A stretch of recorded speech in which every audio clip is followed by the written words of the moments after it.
오늘 같이 나눌 본문 말씀은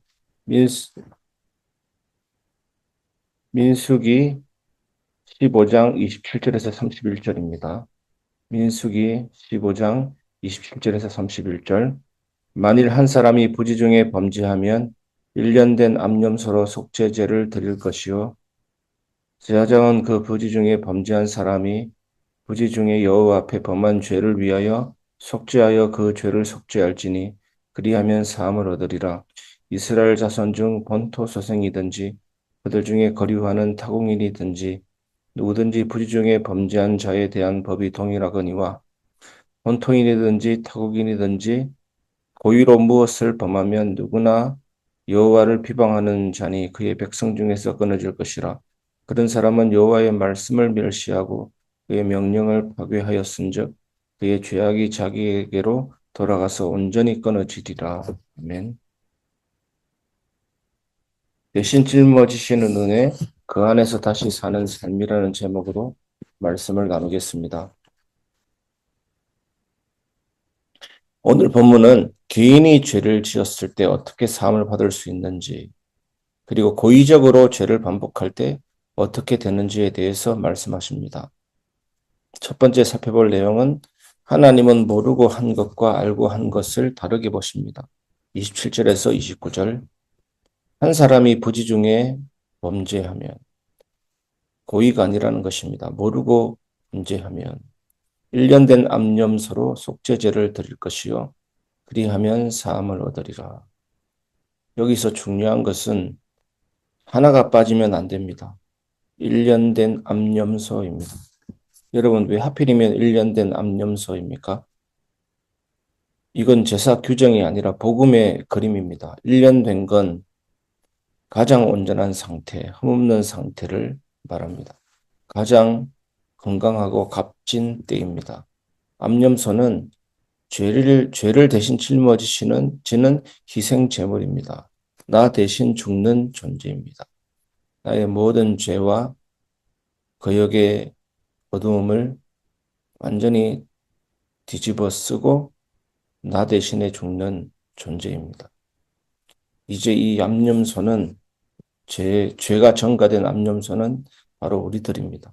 암염소가 목이 따이고 각이 뜨이고 가죽도 벗겨지고 이제 그 안에 있는 내장, 기름 태우고 피는 번제단 아래 섰고 번제단 내 뿔에 바르고 쏟는 회복하는 하나님 앞에서 죄를 속죄하는 제사입니다. 이때 개인의 속죄제는 가죽과 고기를 제사장이 취하게 됩니다. 고기를 거룩한 곳에서 먹게 됩니다. 이건 뭐냐면 제사장이 그 죄를 속죄한다라는 대신 짊어지고 들어간다는 뜻입니다. 이게 속죄제입니다. 우리의 죄를 사하는. 이 1년 된 암염소가 누구입니까? 예수 그리스도의 그림자입니다. 대속죄일날 아사셀 염소가 우리의 죄를 지고 이스라엘 백성을 죄를 지고 무인지경 광야로 들어가듯이 우리의 죄를 하나님의 진노와 형벌을 대신 짊어지는 하나님의 사랑과 공의를 만족시키는 이 제물이 바로 예수 그리스도의 그림자인 것입니다. 이것을 한 문장으로 정리하면 이것입니다. 내가 져야 할 죄를 가장 온전한 생명이 대신 진다. 여러분, 이게 바로 십자가 아닙니까? 나는 실수했고, 나는 몰랐고, 나는 어긋났는데 그 죄를 내가 처리하는 것이 아니라 누군가 대신 짊어지고 죽는 구조. 이게 속죄입니다. 그래서 중요한 포인트가 이겁니다. 하나님은 몰랐으니까 봐준다. 이렇게 넘어가시는 분이 아닙니다.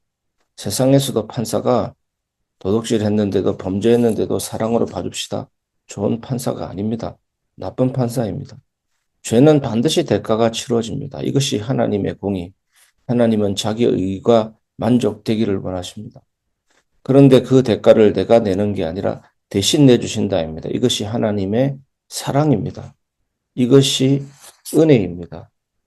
그래서 성경은 이렇게 말합니다. 나는 틀릴 수 있다. 나는 틀림의 값을 내가 치르는 것이 아니라 예수님이 희생제물이 대신 치루어줬다. 그래서 나는 돌아갈 수 있다입니다. 그래서 질문을 하나 해보면 나는 지금 실수했을 때 내가 해결하려고 하는가? 아니면 이미 준비된 은혜로 들어가는가? 이삭이 모리아 산에서 이유 없이 번제물로 드려지게 됐을 때, 물론 인간은 모두 다 죄인입니다. 하지만 죽을 뚜렷한 근거 없을 때 하나님의 명령으로 이삭이 번제단에 바쳐졌을 때 수풀에 걸린 그 양이 대신하게 됩니다. 그것이 바로 여호와의 산에서 준비되었다. 여호와 이레. 은혜가 준비되어 있는데 그 은혜로 들어가야 되는 것입니다. 우리는 사람에게 이렇게 말할 수 있습니다. 네가 잘못했으니까 네가 책임져라.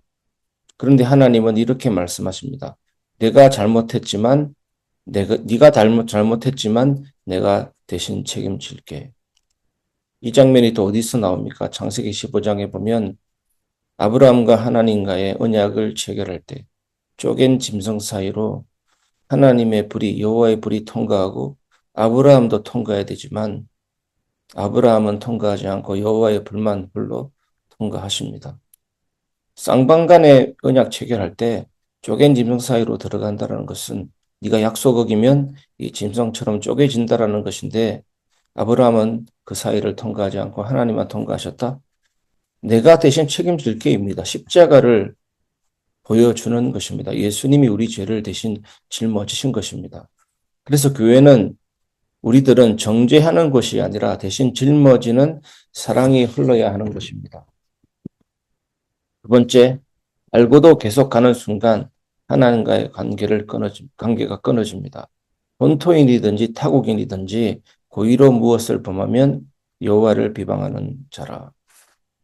그래서 고의로 일부러 죄를 범했는데 그 죄의 성격이 여호와를 비방하는 성격이다라는 것입니다. 고의로 일부러 반복해서 그것이 가장 무서운 죄의 특징입니다. 여기서 중요한 표현이 나옵니다. 고의로.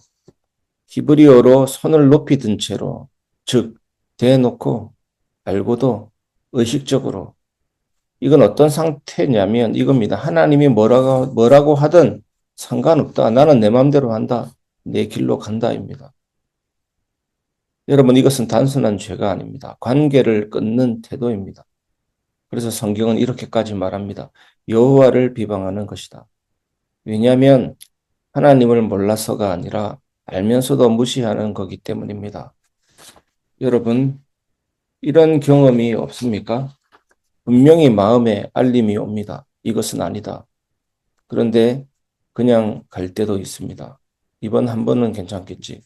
그 순간이 바로 이런 상태일 수도 있는데 오늘 본문의 성격은 고의적으로 지속적으로 반복적으로 대놓고 하는 상태입니다.